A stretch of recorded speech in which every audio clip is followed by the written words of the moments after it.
All right, today we're going over why it's critical to push yourself to failure. And yeah, I probably should have strung that out a little bit longer and revealed it halfway through the video, but what do you want me to do?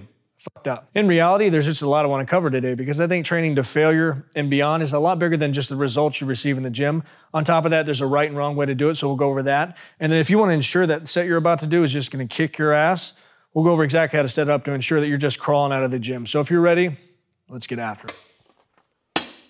So I wasn't exaggerating when I said that pushing yourself beyond what you think is possible is bigger than the progress you're going to make in the gym because it starts to materialize in other areas of your life. But I should probably start out by trying to convince a person that says, I'm really into training smarter, not harder, and I don't want to run the risk of overtraining. I feel like that kind of mentality or sentiment will always lead to less results than the person that just throws their entire self at whatever they're doing. Because I challenge you to overtrain. You know what's going to happen? You're going to grow. I think people assume that overtraining is just this thing that slowly creeps up on you and starts to erode your physique, that if you're not paying attention, you'll wake up one morning and look like you don't even work out. Reality is it's pretty instantaneous. You start to train, you push yourself too hard, you start to feel like crap, and then one Sunday you sleep till noon. You wake up and you're good to go. Back when I used to train people in person, I had this lady I worked with for years, and she always said, we had to get my husband in here. He would love this. Also, he's the most hardcore person you'll ever meet. I was like, all right, sure. We'll see how he does. The day finally comes. He comes rolling up on this green matte Harley.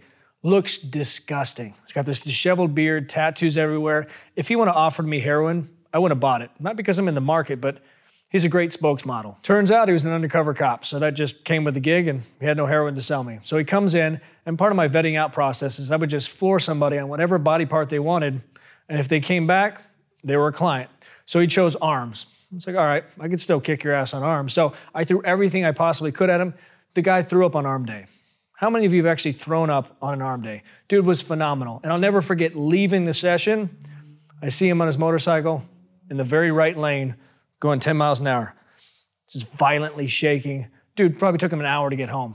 Came back the next day, loved it. The reason I tell that story is that was one of the fastest and most dramatic transformations I'd ever been a part of. And the underlying reason for that is because he wasn't afraid of overtraining. He embraced it. All right, let's go over the right and wrong way to train to failure because I know it sounds crazy, but there is a wrong way to kick your own ass. And I saw this a lot training people in person. They would confuse just doing whatever it took to get to that target number with what I actually wanted them to do, which is just to get that muscle we're trying to target to fail. Because when they try to hit that number, they'd sacrifice form, their tempo would change, they'd speed it up, and they get every other muscle involved, and they look at me after they're done and just say, how'd I do? You did shitty. The most important thing that should be in the forefront of your mind during your entire training is maintaining that mind-muscle connection, pushing whatever you're targeting to complete failure, and keeping out any supporting muscles or muscle groups from jumping in and trying to take over the movement. Rope extensions are a great way to illustrate that because you can see as people get tired, everything jumps in. They got traps, you're gonna pull in their rear delts, their lats start to pull it down, they start dry humping the air. It's just god-awful. So whether it's this or any other exercise, the closer you get to failure, the shorter the range of motion is gonna get. It's just inevitable. After a certain point, you're unable to complete a full rep. So then you have to make a conscious decision, what part of the movement am I actually gonna fail in? When it comes to this exercise, as people start to fail and that range of motion shortens, 99% of them will shift that movement towards the finishing part of the contraction. And I don't know if that's just because that people need to feel like they go all the way down to actually count the rep, but problem is that position is a lot more conducive to allowing every other muscle to jump in. That's why I'll always advocate for failing at the initial part of the contraction because you'll find in this position, all you can do is flex that tricep. You'll have a hard time getting any sort of other muscle to jump in to actually help you because you're locked in and all you can do is flex that tricep to get the movement started. And if you can get your tricep to fail in that position, you're gonna get some serious growth. And it really is that simple. Just being more thoughtful during each set and allowing the actual muscle you're trying to target to fail.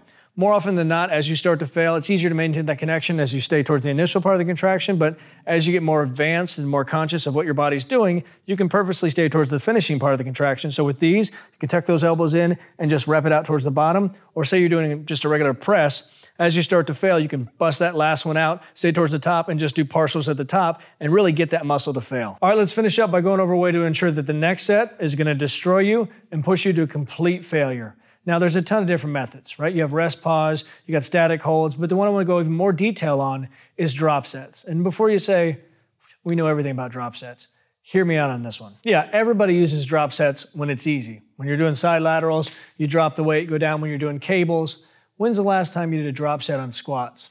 Or hack squats? Or leg press? Or something that's just god-awful, doesn't even make sense? Like deadlifts? Sounds kind of dangerous.